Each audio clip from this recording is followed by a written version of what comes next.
Halo teman-teman, selamat datang di Value Stock. Hari ini saya akan membahas analisa fundamental Indofarma atau INAF kuartal ketiga tahun 2020. Oke, ini disclaimer-nya. Yang pertama, ini merupakan sharing analisa fundamental, bukan ajakan beli, jual, ataupun hold suatu saham, dan keputusan investasi ada di tangan teman-teman selaku investor. Yang ketiga, dari analisa fundamental ini bisa dijadikan referensi untuk analisa saham-saham yang teman-teman miliki. Oke, kita masuk ke bisnis model dari Indofarma ini. Mereka bergerak di bidang usaha industri farmasi. Untuk sumber income-nya dari penjualan produk farmasi, dan mereka ada 4 kategori ya teman-teman. Yang pertama ethical generic, habis itu ethical branded, habis itu alat kesehatan, dan over the counter. Jadi ethical generic ini sebenarnya adalah barang atau obat yang sudah selesai hak patennya atau udah habis merek dagangnya ya teman-teman. Kalau ethical branded berarti masih ada merek dagangnya yang masih berlaku. Untuk alat kesehatan ya seperti alat-alat kesehatan ya teman-teman. Terus untuk over the counter itu adalah pembelian obat yang ke counter langsung tanpa resep dokter. Terus untuk segmen usaha atau marketnya adalah untuk di Indonesia. Terkait kasus hukum, saya melakukan analisa ini, saya tidak menemukan adanya kasus hukum terkait dengan Indofarma ini. Terus kepemilikan sahamnya dimiliki oleh Bio Farma sebesar 80,67%, untuk PT Asabri sebesar 7,34%, dan sisanya dimiliki oleh masyarakat sebesar 11,99%. Oke, kita masuk dari segi revenue-nya. Teman-teman bisa lihat dari 2014 sampai 2019 untuk dari segi revenue-nya masih cukup konsisten ya teman-teman ya. Masih di antara 1,4 juta sampai 1,7 juta. Untuk di kuartal ketiga, kalau kita bandingkan 2019 dengan 2020 mengalami kenaikan 28%. Dan jika kita asumsikan ya 2020 ini akhir tahun ini memiliki kinerja yang sama dengan kuartal 3, maka sampai akhir tahun mengalami penurunan 29%. Oke teman-teman, ini yang kedua adalah kita lihat dari segi net profitnya. Teman-teman bisa lihat dari 2014 sampai 2019 ini cukup beragam ya teman-teman. Yang dimana 2016, 17, 18 mengalami kerugian. Terus di 2020 kuartal ketiga pun masih mengalami kerugian ya teman-teman. Cuman kerugiannya itu udah lebih baik dibandingkan kuartal ketiga 2019, kuartal ketiga ya mengalami penurunan. Terus kalau kita lihat dari secara persentasenya memang mengalami penurunan mengalami kenaikan 46% ya. Terus dari segi aset kita teman-teman juga bisa lihat dari segi asetnya cukup konsisten juga ya di antara 1,2 sampai dengan 1,5. Dan 2019 dengan 2020 ini mengalami kenaikan 7,1%. Dari segi hutang juga mengalami kenaikan dan kenaikannya 4,5% dibandingkan dengan tahun 2019.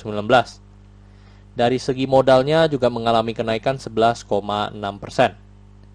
Oke teman-teman, ini adalah summary laporan keuangannya dari tahun 2014 sampai 2020. Dan di sini saya akan banyak membahas tentang rasio keuangannya. Yang pertama kita lihat dari MPM. Untuk MPM dari Indofarma ini minus ya di tahun ini. Jadi untuk MPM, EPS sama PER tidak bisa kita lakukan analisa karena masih minus.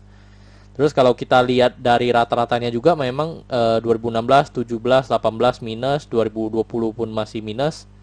Kalau kita lihat yang plus saja pun masih 1% pun nggak ada ya teman-teman. Masih 0,09, 0,41 sama 0,57%. Terus dari segi EPS atau pernya ya karena negatif ini tidak bisa kita analisa juga. Dan kalau kita lihat yang plus saja pun memang untuk EPS-nya masih di 0, ini masih di 2 dan ini pun di 3 saja ya teman-teman kalau dari segi plusnya. Oke, kita lihat dari segi book value-nya. Book value untuk Indofarma ini di 188. Dan dari harga sekarang yang dijual di 3.410, maka kita bisa mendapatkan PBV-nya di 18,19 kali ya. Terus dari segi DER-nya kita lihat DER-nya di atas 1 ya, atau 1,58. Dan kalau kita bandingkan dengan rata-ratanya, memang rata-ratanya juga semua di atas 1. Dan memang yang terburuk itu di 2017 dan 2018 yang dimana DER-nya sudah di atas 2 ya teman-teman.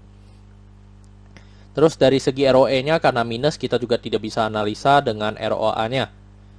Oke teman-teman, saat video ini dibuat untuk harga dari Indofarma ini di 3.410 dan dari analisa fundamental saya bisa mendapatkan nilai intrinsiknya di sekitar Rp200.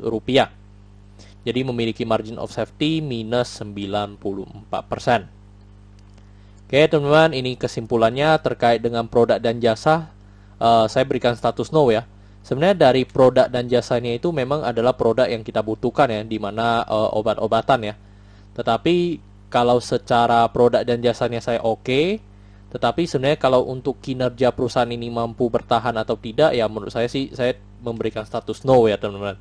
Karena di mana kerugiannya cukup lebih banyak ruginya ya dibandingkan dengan keuntungannya. Yang kedua dari segi GCG saya berikan status no karena net profit marginnya hampir tidak ada ya teman-teman, 1% pun tidak ada. Tetapi kalau GCG dari segi kasus hukum dan dari kepemilikan saham, saya berikan status oke kalau dari hal itu saja. Tetapi kalau saya benar-benar lihat GCG dari sistem kinerjanya, ya saya berikan status no. Untuk dari segi revenue-nya saya berikan status oke karena mengalami kenaikan untuk kuartal ketiga dibanding dengan tahun lalu ya teman-teman. Untuk net profit saya berikan status no karena masih mengalami kerugian. Untuk dari segi aset saya berikan oke karena mengalami kenaikan ya. Terus untuk liability saya berikan status no karena DER-nya di atas 1.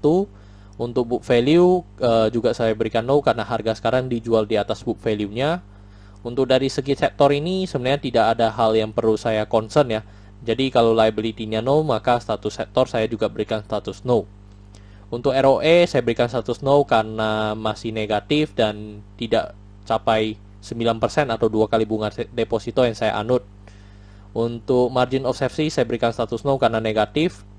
Terus untuk dividen saya berikan status no karena selama 5 tahun terakhir juga dari Indofarma ini tidak pernah membagikan dividen kepada investor.